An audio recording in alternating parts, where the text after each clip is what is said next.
আসসালামু আলাইকুম প্রিয় ভিউয়ার্স, কেমন আছেন? আশা করি সবাই ভালো আছেন। আমরাও আল্লাহর রহমতে ভালো আছি। আজকে আমরা আপনাদের মাঝে উপস্থাপন করব চরকুকরিমুকরি ভ্রমণের তৃতীয় পর্ব। এর আগে যারা আমাদের চরকুকরিমুকরি ভ্রমণের প্রথম পর্ব ও দ্বিতীয় পর্ব দেখেননি, আই বাটনে এবং এই ভিডিওর ডেসক্রিপশনে লিংক দেওয়া থাকবে, আপনারা দেখে আসতে পারেন। যারা ইতিমধ্যে আমাদের প্রথম পর্ব এবং দ্বিতীয় পর্ব ভিডিও দেখেছেন তাদেরকে অসংখ্য ধন্যবাদ। আজ আমরা যাত্রা শুরু করেছি নারকেল বাগানের উদ্দেশ্যে। নারকেল বাগানের সৌন্দর্য আপনাদের মাঝে তুলে ধরব। সমুদ্রের পার ঘেঁষে এই নারকেল বাগানটি গড়ে উঠেছে। আপনারা যারা শীতকালে নারকেল বাগানে ভ্রমণ করবেন তারা এখানে তাঁবুতে রাত্রি যাপন করতে পারবেন। আমরা বর্ষার শেষ সময়ে নারকেল বাগানে ঘুরতে এসেছি, তাই এখানে রাত্রি যাপনের সুযোগ পাইনি। চলুন আর কথা না বাড়িয়ে নারকেল বাগান এবং সমুদ্রের পার্কটা ঘুরে দেখি।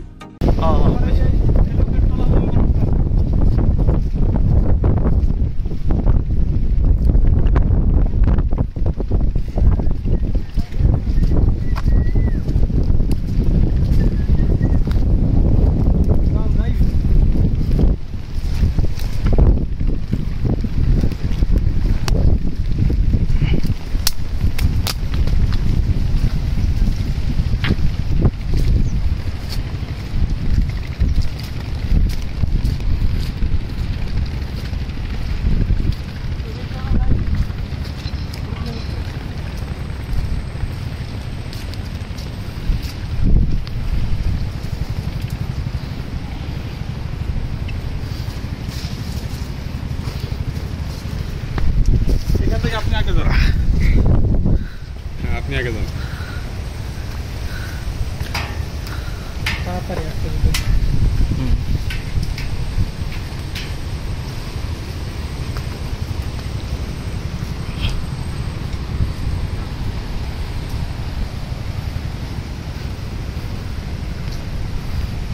বাথরুমেরই ভাঙছে কি যায় এইরকম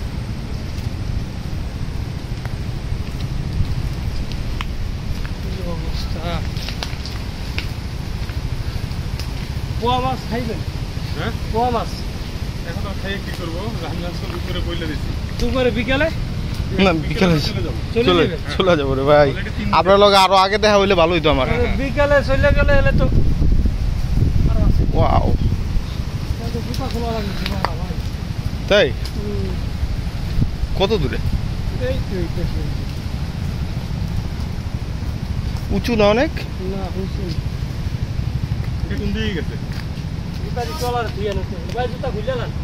সমস্যা নাই, দেখি কত দূর গাড়ে। মাটি তো গাড়বে না মনে হয়, জুতা খুললে আরো ব্যথা বাজবে পায়। আমরা তো আটতেই পারবো না এই দিক দিয়ে। আমাদের ভিজলে সমস্যা নাই, সব কাপড়ের জুতো এগুলো। নিজের সোল তো এই জুতো তো এখানের উদ্দেশ্যে কেনা।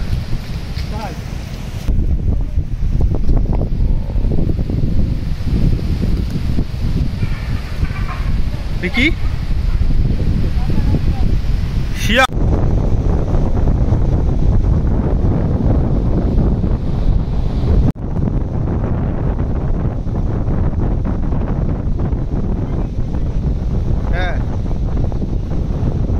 ভোলার এই চরকুকরিমুকরি দ্বীপ হচ্ছে বাংলাদেশের দ্বিতীয় সুন্দরবন। পর্যটকদের বিনোদনের জন্য এখানে কিছু নান্দনিক স্থাপনা তৈরি করা হয়েছিল, কিন্তু তা আজ ব্যবহার অযোগ্য। আমরা আশা করব অতি দ্রুত সময়ের ভিতরে কর্তৃপক্ষ এই নান্দনিক স্থাপনাগুলো আবার পুনর্নির্মাণ করবেন। আমরা মনে করি এই চরকুকরিমুকরি বাংলাদেশের একটি ঐতিহ্যবাহী পর্যটন কেন্দ্র হিসেবে আত্মপ্রকাশ পাবে।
আপনারা যখন এই নারকেল বাগানে রাত্রি যাপন করবেন, মধ্যরাতে শিয়ালের ডাক শুনতে পারবেন। তাঁবু থেকে বের হলেই আপনাদের দু চোখে পড়বে শিয়াল।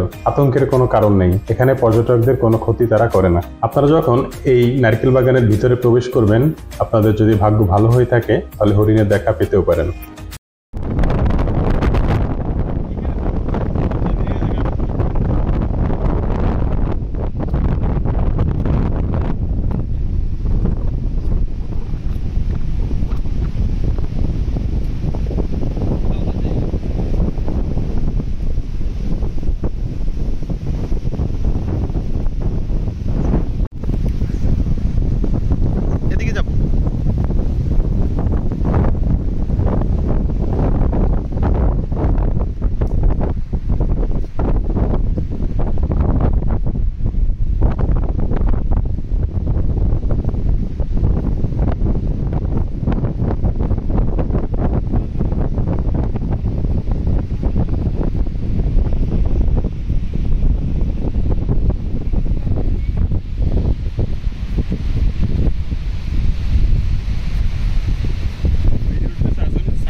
নারকেল বাগান থেকে ফেরার পথে আমাদের ট্রলারের সাথে আরেকটি ট্রলারের সংঘর্ষের কারণে আমাদের এক ট্যুর মেম্বার গুরুতর আহত হয়েছে।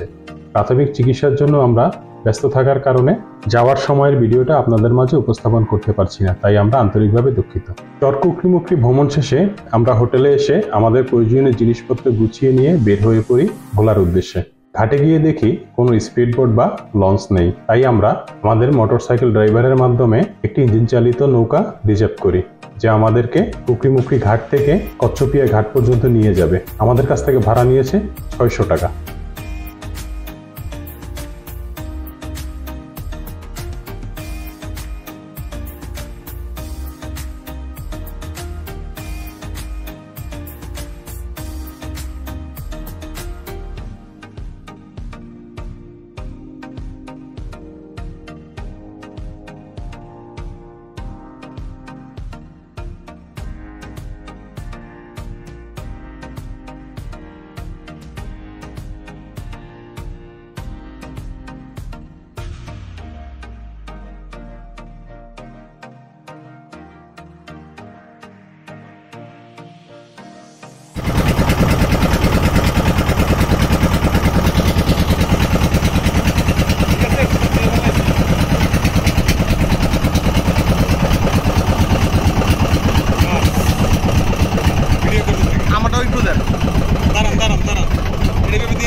আমাদের নৌকাটি যখন মাঝ নদীতে এসে পৌঁছায় তখন দুর্যোগপূর্ণ আবহাওয়া শুরু হয়ে যায়।